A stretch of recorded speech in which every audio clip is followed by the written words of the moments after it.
Hello, and welcome to the History of Philosophy in India by Janardhan Ganeri and Peter Adamson, brought to you with the support of the King's College London Philosophy Department and the LMU in Munich, online at www.historyofphilosophy.net. Today's episode, The Theory of Evolution, Isvarakrsna's Samkhya-karika. We've now come far enough in our examination of Indian philosophy to ask a pivotal question. What would the Muppets make of it? Like the Indian thinkers themselves, different Muppets would probably have differing opinions. Miss Piggy, famously outraged by the mere mention of words like bacon and pork chop, would admire the Jaina ban on nonviolence towards animals. The self-abnegating Scooter is practically a Buddhist already. Sam the Eagle would no doubt endorse the strict political line taken in Kautilya's Arthashastra, while the Swedish chef might feel kinship with the Sutra texts, since you usually can't tell what the heck they are saying either. Over on Sesame Street, we can guess at the favorite Indian tradition of the Count, or to give him his full name, Count von Count, the Muppet vampire who has taught generations of children basic arithmetic. He would want to get his teeth into Sāṃkhya, the tradition whose name literally means counting or enumeration. It's a name no less appropriate than that of the number-loving Count. Samkhya too loves numbers, and offers a whole system of itemizing lists. These catalog, among other things, the 25 principles that constitute the self and the cosmos, the 8 tendencies that guide human behavior within the cosmos, and the 50 types of result for humans, ranging from 5 basic misunderstandings of the world to 9 kinds of contentment. The lists are mentioned, though usually not spelled out in full detail, in the oldest surviving treatise of the school, namely the Samkhya-karika, ascribed to Isvarakrsna. It's thought that he lived between 350 and 450 AD. This sounds very ancient, and it is, but like some other supposed founding fathers we've seen in other Indian traditions, Isvarakrsna was himself heir to an even more ancient tradition. In fact, you can make a case that Samkhya is the oldest of the Vedic schools, especially if you add the caveat that it existed long before being a school. At the end of the Samkhya-karika, Isvarakrsna is revealed to be a fairly late entry in the list of Samkhya thinkers. The real founder, here called simply the Great Sage, is identified by ancient commentators as Kapila. He was followed by 2 more teachers by the names of Asuri and Panchashika, with Isvarakrsna coming some unspecified number of generations later. Whatever the accuracy of this lineage, there's no doubt that Samkhya reaches back far into the past. Its characteristic ideas have been traced back to the earliest Vedas, and there are passages in the Upanishads and the Mahabharata that have unmistakable similarities to the teaching of Isvarakrsna. The enumeration of principles is anticipated already in the Chandogya Upanishad, and the historical figures we just mentioned pop up in earlier texts, as when the Mahabharata describes how Panchashika defeated 100 other sages in debate. As we'll be seeing, Samkhya develops in concert with the tradition of yoga, which provides a kind of practical complement to Samkhya's enumerative system-mongering. This link, too, figures in the earlier texts. The Mahabharata says that yoga and Samkhya share a single teaching, though we also read there that different teachers identify themselves as followers of one or the other school. It would seem that in the Samkhya-karika, Isvarakrsna, too, was reaching into the past, retrenching to a more conservative presentation of the system to challenge more recent innovations. As so often, our oldest text ushers us into the middle of an ongoing conversation. We shouldn't assume that Isvarakrsna's ideas are definitive of Samkhya just because it is his work that has survived and not those of his rivals. On the other hand, Isvarakrsna's ideas did come to dominate the conversation as it continued on from his time. We have another opportunity to do some counting here, since there are no fewer than 8 early commentaries on the Samkhya-karika. 2 of them are by authors with familiar names, Gaudapada and Patanjali. The latter is not to be confused with the grammarian Patanjali, who wrote the most authoritative commentary on Panini, but it's possible that the Gaudapada, who commented on the Samkhya-karika, is the same as the Vedantin who anticipated Shankara's ideas. What is certain is that Shankara himself really had it in for Samkhya.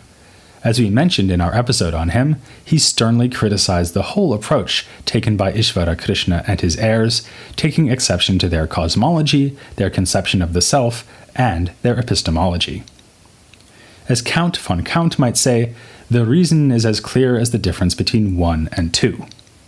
Shankara's version of Vedanta is called Advaita, or non-dual, because he sees the distinction between Brahman and all other things as illusory.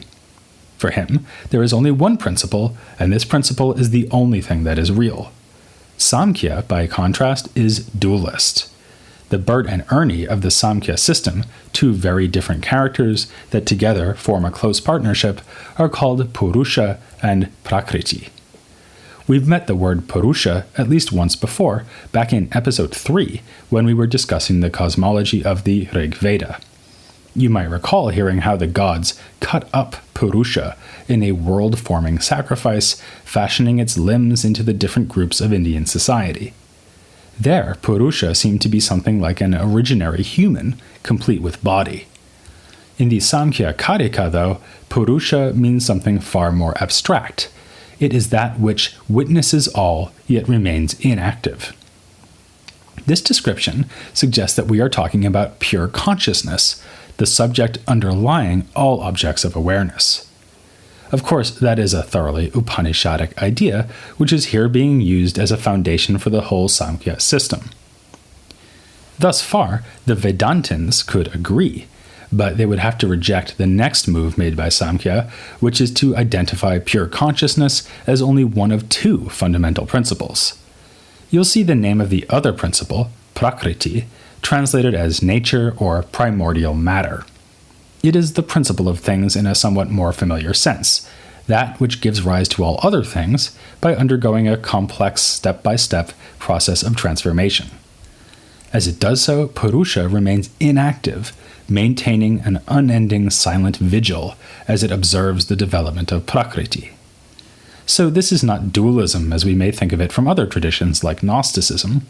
Samkhya does share the idea of two independent principles, neither of which is the cause of the other, but we don't have God acting on matter here or a good principle coming into conflict with a counterbalancing source of evil. Rather, nature, or Prakriti, spontaneously turns itself into all things, while consciousness, or Purusha, just bears witness. Yet there is a role for Purusha in explaining the phenomena that result.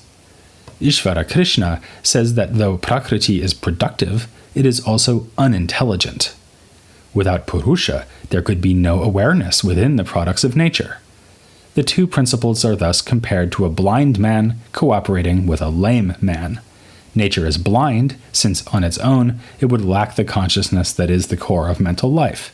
Consciousness is lame, since without nature it would remain inert.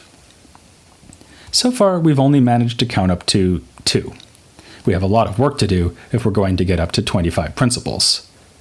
The remaining 23 are, of course, not as fundamental as Purusha and Prakriti. They are in fact going to be the phenomena that emerge from Prakriti as it undergoes what Isvarakrsna calls modification. In scholarly literature on Samkhya, these 23 results are sometimes called the evolutes, which sounds more like a 1950s singing group than anything else, but the term makes sense since they evolve out of Prakriti in a gradual stepwise process. In defense of his evolutionary theory, Isvarakrsna appeals to the idea that effects pre-exist in their causes. The same assumption appeared in Vedanta, as when Shankara argued that all things are virtually present in Brahman, as pots are already somehow in the clay from which they will be made. This makes a certain amount of sense. It shows how pots do not just emerge from complete non-being when they are made, and also why you can produce only certain things using a given material. You can put a chicken in every pot, but you can't make a chicken out of a pot, though one must admit that it would be a great act for the amazing Gonzo to try on The Muppet Show. Before we go on to talk about the effects that are produced out of Prakriti, let's look a bit more closely at this principle and the forces that cause it to change into them. Actually, taking a closer look at Prakriti will be difficult. The Samkhya-karika speaks of it as unmanifest and says that it is too subtle for us to perceive. Though it contains all other things implicitly, in itself it is actually none of these things. As a result, we cannot grasp it directly, but only as a kind of postulate or hypothesis. Fortunately, Isvarakrsna has the resources to justify this maneuver. He touches briefly on a theme we'll be exploring in much greater depth when we get to the Nyaya school, the sources of knowledge. In Sāṃkhya, there are 3 such sources, namely direct perception, inference, and valid testimony. With the case of the underlying nature that is Prakriti, it's inference that comes into play. We infer that it must be real without being able to grasp it directly, on the basis that there must be a single principle to explain how there is order and limit in things. As for the mechanism of change, this is one of the most intriguing yet elusive aspects of Isvarakrshna's presentation of Sāṃkhya. He speaks of 3 gunas, which literally means cords or threads. So, staying at the level of metaphor, we might think of a rope made of 3 intertwined strands. At a more philosophical level, the gunas are the functional modes by which nature transforms. In other words, they are interacting tendencies that are inherent in Prakriti. The 3 gunas are called sattva, rajas, and tamas. We've already seen some words in this episode that are hard to translate, but like the Cookie Monster, these really take the cake. They go back deep into the literary history of Vedic culture. Originally, they might have alluded to sun, sky, and earth, which come together to make it possible to grow food. They are also associated with white, red, and black, perhaps an evocation of some traditional color scheme for clothing. Here in the Samkhya-karika, though, they are the 3 forces of change responsible for the evolution of things from Prakriti. The first of the 3 gunas is sattva, and is connected to lightness and pleasure. The second, rajas, has to do with change and the upheaval that causes suffering. The third is tamas, which is heavy, and has to do with resistance and despondency. So, we have a striking combination of cosmological and psychological traits associated with each of the 3 gunas, which is going to be a hallmark of the whole Samkhya system. Within the cosmos, we are told, there are different realms dominated by the 3 different forces. This apparently is meant to explain the difference between the divine heavenly realm, humanity, and animals and plants, so that the gunas govern all things, from Brahma down to a blade of grass, as Isvarakrshna puts it. Psychologically, sattva was historically linked to liberation, and here in the Samkhya-karika, we are told that individual selves may be dominated by sattva or by tamas, that is, they may live wisely or not. But in both the cosmos and the person, the really central point is that the 3 gunas operate together dynamically, somehow causing each stage of the evolution to proceed from the last. The metaphor of the rope may be of help here if we imagine nature extending strands out from itself and developing in ever-increasing complexity. Or we may look back to the Mahabharata, which already spoke of how the gunas are created in regular order and dissolve in reverse order like the waves of the sea. Not to be outdone, Isvarakrshna offers his own analogy, comparing the 3 forces to a lamp. The commentators helpfully explain that he means the oil, fire, and wick that together allow for illumination. Given that Prakriti is often understood in material terms, it may be tempting to understand all this as a purely physical process. But a look at the first results that emerge from the activity of the gunas throws some doubt on this. The immediate product of Prakriti is called buddhi, also called the Great One. It is the first thing that is manifest, so that we can have some direct grasp of it. Yet again, one can argue about the translation of buddhi. A typical rendering would be intellect, since we are apparently dealing with a kind of impersonal, undirected thought or striving to create further stages. Next, our emerging subject acquires a sense of its own identity, in a stage literally called I-making. So here we're apparently talking about self-awareness, the ability to take a first-person view on things. Only at the next stage does Isvarakrsna introduce mind, which is responsible for actual thinking and perceiving. Collectively, these three powers, buddhi, eye-making, and mind, are called the interior organ, as opposed to the external organs of sense. Just as we said the cosmic dualism of Sāṃkhya is not like that of Gnosticism, so here we should note that Isvarakrshna's dualism is not the same as we find in, say, Plato or Descartes, where a mental principle is contrasted to a physical principle. Admittedly, one of the two principles of Sāṃkhya is pure consciousness, which might remind us of the Cartesian mind, but all other aspects of mental life are placed squarely on the side of the other principle, prakriti. The capacities needed for thinking are even the first things to be generated, though we should bear in mind the caveat that none of these capacities could be aware at all if not for the lurking presence of consciousness in the form of prakriti's unoriginated partner, purusha. We're still only up to 5 items. These 2 fundamental principles plus the 3 aspects of the interior organ. But now things get going more quickly. The mind generates the 5 sense faculties, vision, hearing, and so on, plus 5 anatomical powers to match, like speaking and moving. Having now added the exterior organ, we seem to have a well-rounded person, who has a mental life, the capacity for sensation, and further abilities for interacting with the world. The catch is that there isn't really a world yet, only a person. So these 15 principles have to be complemented by the 5 sensible features of the world, which generate 5 bodily elements, the 4 that would be familiar in Greek philosophy, air, earth, fire, and water, plus something called akasha, which might mean empty space or some kind of ether that pervades the universe. If you watched a lot of Sesame Street as a child and are used to counting along, you can see that this finally gets us up to 25. Obviously, there are a lot of philosophical issues one could raise here, but we will follow the example of Isvarakrsna and pass over most of them. We do want to mention 2 things, one a point of relative detail and one a more general puzzle. The detail has to do with those sensible features generated towards the end of the evolutionary process. They are presented very generically. It seems that we're talking about the whole phenomena of taste, smell, sound, and so on, not particular flavors, scents, or noises. Supposedly, the generic sensibles actually give rise to the elements, and particular qualities like a given color can only come about once we have these physical elements and the compounds made from them.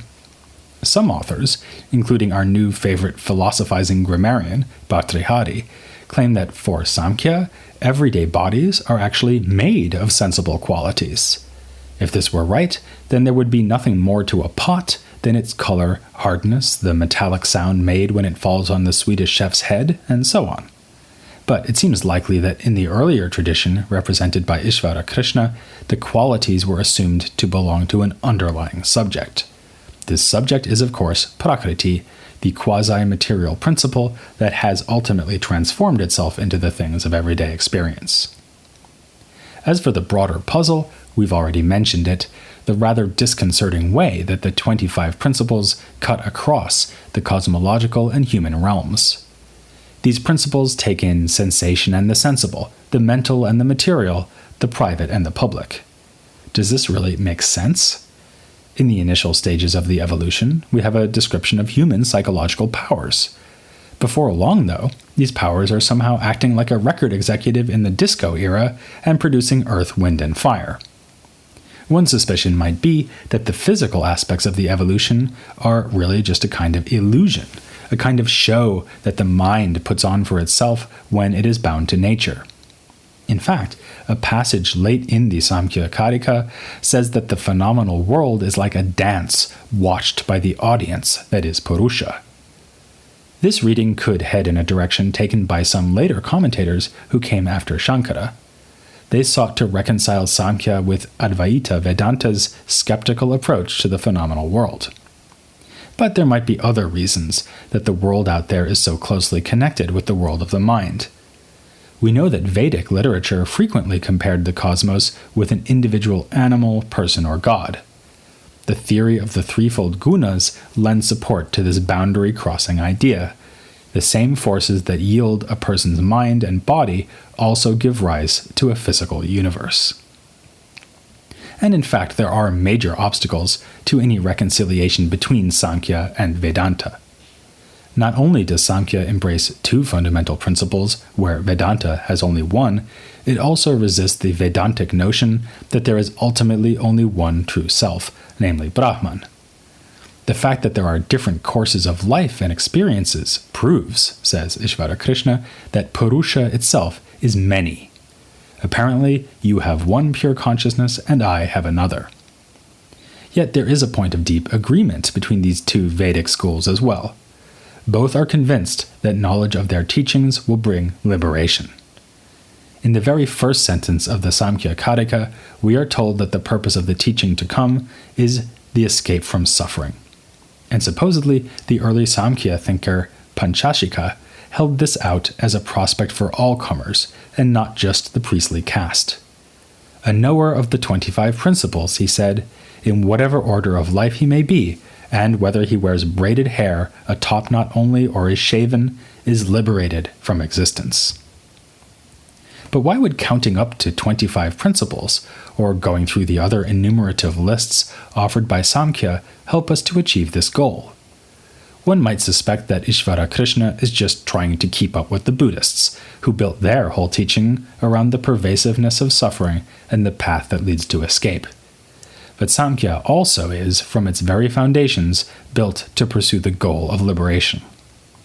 Postulating the Purusha does address the philosophy of mind by making pure consciousness prior to all experience, but Isvarakrshna also insists that without Purusha there can be no liberation.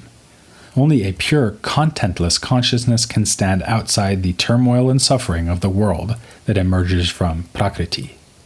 Consciousness can declare itself satisfied, now that it has seen the evolved world, while nature can be satisfied at having shown itself and been seen.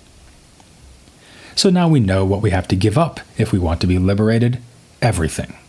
We must let go of all physical action, all sensation, all mental activity, even any sense of individual self, saying, I do not exist, nothing is mine, I am not. This is what it means to identify with the passive witness that is Purusha. Isvarakrshna calls this an escape from ignorance.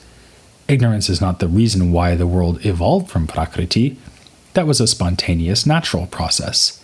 Ignorance is, instead, what keeps us bound to the world once it has evolved. This bondage is unnecessary because we can just choose to cast ourselves in the role of audience instead of performer. To take oneself to be Purusha is to be liberated, simply because Purusha stands outside the evolutionary process. It was never unfree. Of course, this is asking a lot. We'd be happy for you to keep seeing yourself as something more modest, the audience of this podcast. It will be well worth doing so for the next episode, which will look at ancient Indian medicine, which has close connections to both Samkhya and its partner tradition, yoga. You can, of course, count on hearing some medical puns of the sort that featured regularly in the veterinarian's hospital sketch from The Muppet Show. So tune in next week when you'll hear Nurse Piggy say, Dr. Bob, how can you stand to wait until the next episode of your favorite podcast? And Dr. Bob reply, easy, I have lots of patience. That's right here with the continuing story of the history of philosophy in India.